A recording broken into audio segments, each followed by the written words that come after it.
Arsenal ukir rekor mewah usai lolos ke 16 besar. Aib besar Erik ten Hag dan Onana pertama dalam 60 tahun. Nico Pas ukir sensasi, Jude Bellingham ukir sejarah.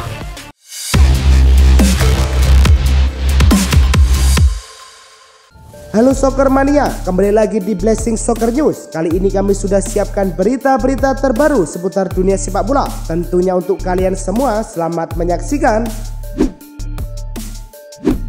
Bali United versus Stadion Laguna di matchday kelima penyisian grup AFC Cup bermain di Stadion Kapten Iwayan Dipta. Tuan rumah membuka keunggulan di menit ke-23 melalui Andika Wijaya. Muhammad Rashid menggadaikan keunggulan Bali United di menit ke-33. Gelandang Palestina itu menyambut bola liar. Bali United melanjutkan dominasi di babak kedua dengan mencetak gol kelima di menit ke-51 berkat aksi Elias Dola. Bisa tak mau ketinggalan membobol gawang Stadion. Pada menit ke-65 ia melepaskan tembakan ke sudut gawang. Stadion Laguna sempat memberikan perlawanan. Menit ke-69 Jaivi Kalukaran membobol gawang Bali United. Griffin McDaniel menambah gol untuk tim tamu pada menit ke-77 usai menuntaskan umpan silang dengan sundulan. Namun Jefferson Assis berhasil bikin gol untuk mengunci kemenangan Bali United dengan skor 5-2 di menit ke-86. Hasil ini membuat Bali United kini telah memiliki 7 poin dan duduk di peringkat ketiga grup G, sedangkan Stadion berada di posisi terbawah dengan baru meraih 1 poin. Galatasaray versus Manchester United berlangsung di Rams Global Stadium. Manchester United memimpin 1-0 di menit ke-11 karena Joe sukses membobol gawang Fernando Muslera dari sudut sempit. MU memperbesar keunggulan menjadi 2-0 di menit ke-18. Bruno Fernandes mencatatkan namanya di papan skor. Galatasaray memperkecil ketertinggalan menjadi 1-2 di menit ke-29 melalui Ziyech lewat eksekusi tendangan bebas. Manchester United memperbesar keunggulan saat babak kedua baru berjalan 10 menit melalui Scott McTominay. Galatasaray kemudian memperkecil skor menjadi 2-3 di menit ke-63. Tendangan bebas Ziyech merobek gawang MU. Kerem Aktürkoğlu melepaskan tembakan keras, skor berubah menjadi 3-3. Hasil ini membuat MU terancam gagal ke-16 besar. Manchester United masih di dasar klasemen dengan 4 poin dan Galatasaray di urutan kedua dengan 5 angka.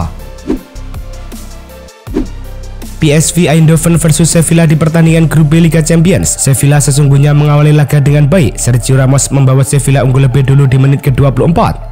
Di babak kedua, pertandingan baru berjalan 2 menit. Youssef En-Nesyri sukses mengubah skor menjadi 2-0.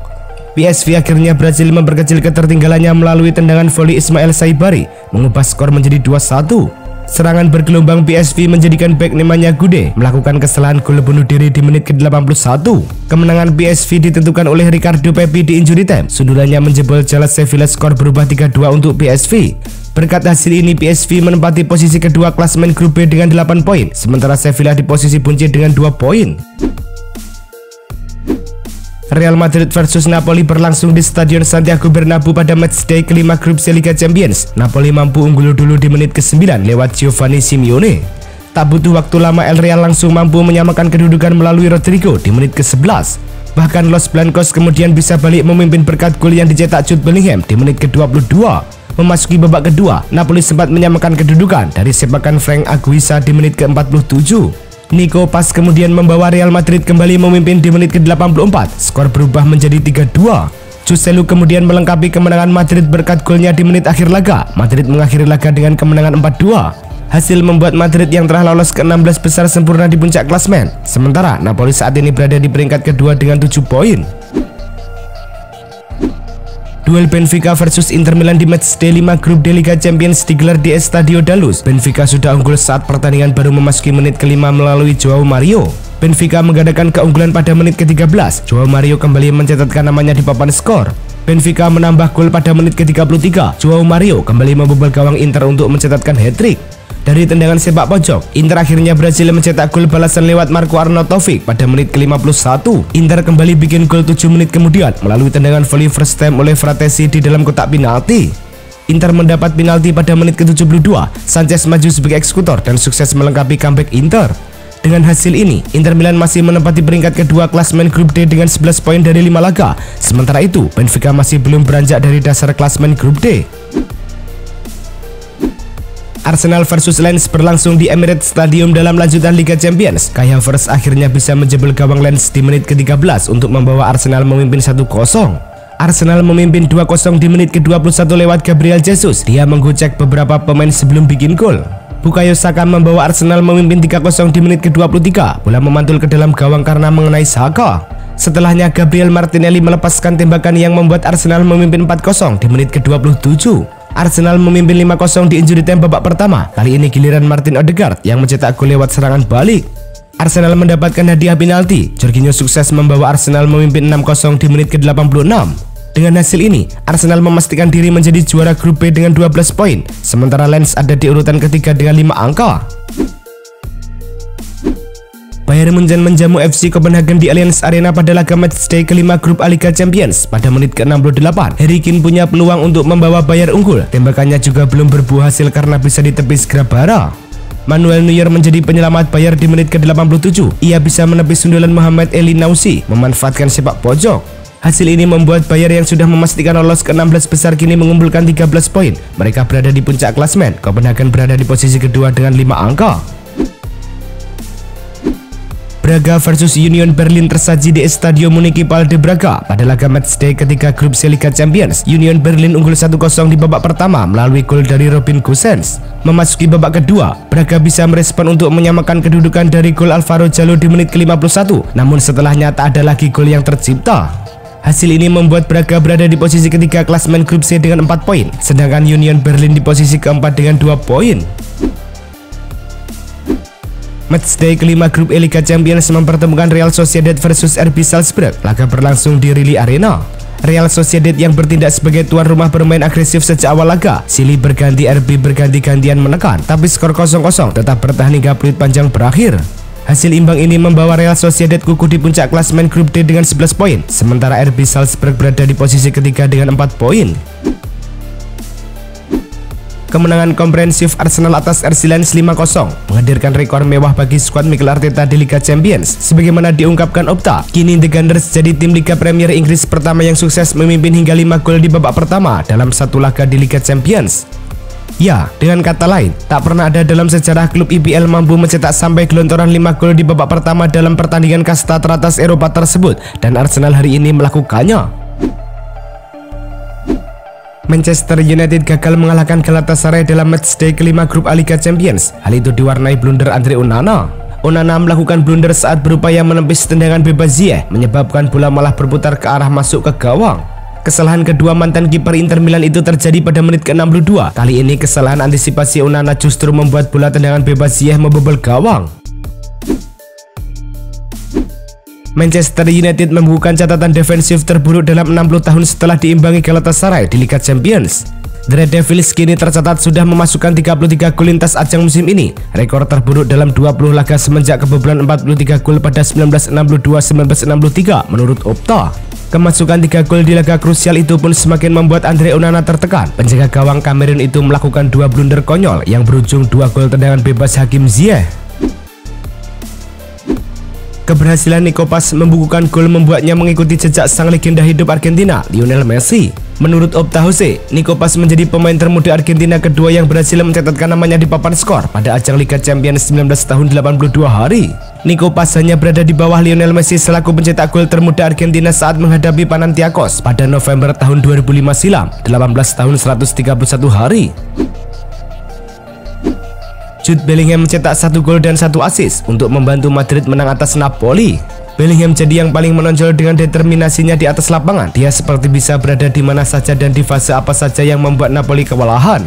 Bellingham adalah pemain pertama dalam sejarah Real Madrid yang mampu mencetak gol di 4 pertandingan Liga Champions atau Piala Eropa perdananya bersama Los Blancos. Bayangkara Presisi Indonesia mendatangkan Raja Nainggolan. Ia menjadi pemain ke-11 yang direkrut The Guardian dalam misi lolos dari zona degradasi. Rekrutan ini menjadi kejutan yang dilakukan Bayangkara. Nama Nainggolan sebelumnya santer disebut akan bergabung belakangan ini. Dikonfirmasi ke publik, hal itu ternyata bukan isapan jempol belaka. Bayangkara memang merekrut ex-AS Roma dan Inter Milan tersebut untuk menjalani sisa Liga 1 2023-2024.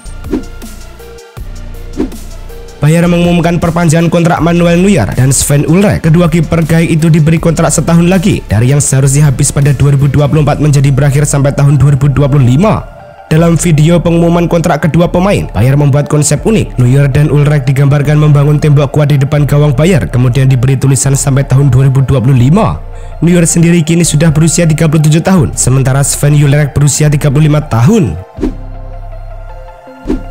Dua Joao kembali bersinar buat Barcelona. Yang terbaru, Joao Felix dan Joao Cancelo bikin gol dan meloloskan Blaugrana ke babak gugur kompetisi Eropa.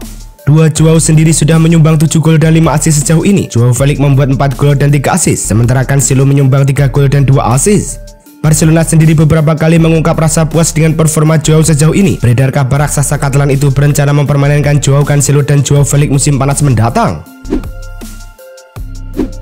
Tomasz Kwiatkowski, petugas VAR di laga Paris Saint-Germain versus Newcastle United di Liga Champions, diparkir UEFA. Ia tak akan bertugas di laga selanjutnya. Kwiatkowski yang awalnya diagendakan bertugas di laga Real Sociedad versus FC Salzburg akhirnya diparkir UEFA. Ia digantikan asisten Marco Fritz asal Jerman. Menurut ESPN, keputusan ini diyakini menjadi bentuk UEFA menyadari kesalahan dari Kwiatkowski. Terlebih, hasil akhir pertandingan cukup merugikan Newcastle dalam upaya lolos ke babak 16 besar Liga Champions.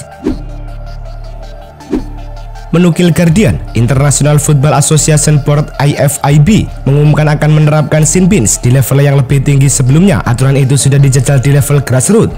Aturan sin bins adalah hukuman penalti 10 menit. Pemain yang membuat pelanggaran tentu akan diusir luar lapangan sejenak sebelum boleh kembali ke lapangan. Selain sin bins, peraturan kapten menjadi satu-satunya orang yang berbicara dengan wasit juga akan dijajal. Sebuah kabar buruk datang menimpa Arsenal. Gelandang muda mereka Fabio Vieira dipastikan akan absen agak lama akibat cedera. Kabar Vieira mengalami cedera itu dikonfirmasi langsung oleh manajer The Gunners, Mikel Arteta. Ia menyebut bahwa sang pemain mengalami cedera di bagian pangkal pahanya. Lebih lanjut, Arteta menyebut bahwa pemulihan cedera Vieira butuh waktu yang agak panjang, jadi ia kemungkinan baru comeback di tahun 2024 nanti. Mantan pemain sayap Tottenham Marcus Edwards dilaporkan terlibat dalam kecelakaan mobil horor sampai Range Rover-nya terbalik. Layanan darurat bergegas ke lokasi kecelakaan di Atalaya di pinggir Lisbon, di mana Edwards dan pengemudi kendaraan lainnya secara ajaib ditemukan tidak terluka, seperti yang dilaporkan Daily Mail. Pemain sayap Sporting CP diperkirakan sedang dalam perjalanan untuk bergabung dengan rekan-rekan setimnya. Edwards dikatakan dalam kondisi lemah, namun tidak cedera dan akan diperiksa oleh staf medis klub. Erling Haaland kini sudah mencetak 40 gol di Liga Champions. Butuh 100 gol lagi agar bisa samai rekor top skor Liga Champions sepanjang masa Cristiano Ronaldo. Erling Haaland kini sudah masuk daftar 20 top skor sepanjang masa Liga Champions. Haaland punya peluang untuk terus mendaki ke atas dan bisa jadi samai malah mungkin melebihi catatan CR7. Ronaldo membukukan capaian tersebut selama tahun 2023 sampai tahun 2022. Sementara Haaland baru bermain di Liga Champions sejak tahun 2019. Manchester City berhasil melalui 18 laga beruntun di Liga Champions tanpa tersentuh kekalahan. Rekor tersebut membawa The Citizens sebagai salah satu klub Liga Inggris dengan catatan mentereng. Hanya saja, Manchester United masih dikdaya jika membicarakan catatan rekor yang sama. The Red Devils masih menjadi klub Liga Inggris dengan koleksi laga tidak terkalahkan terlama di Liga Champions. Manchester United pernah melakoni 25 laga beruntun di Liga Champions tanpa tersentuh kekalahan. Catatan tersebut dibukukan oleh The Red Devils pada periode September 2007 hingga Mei 2009.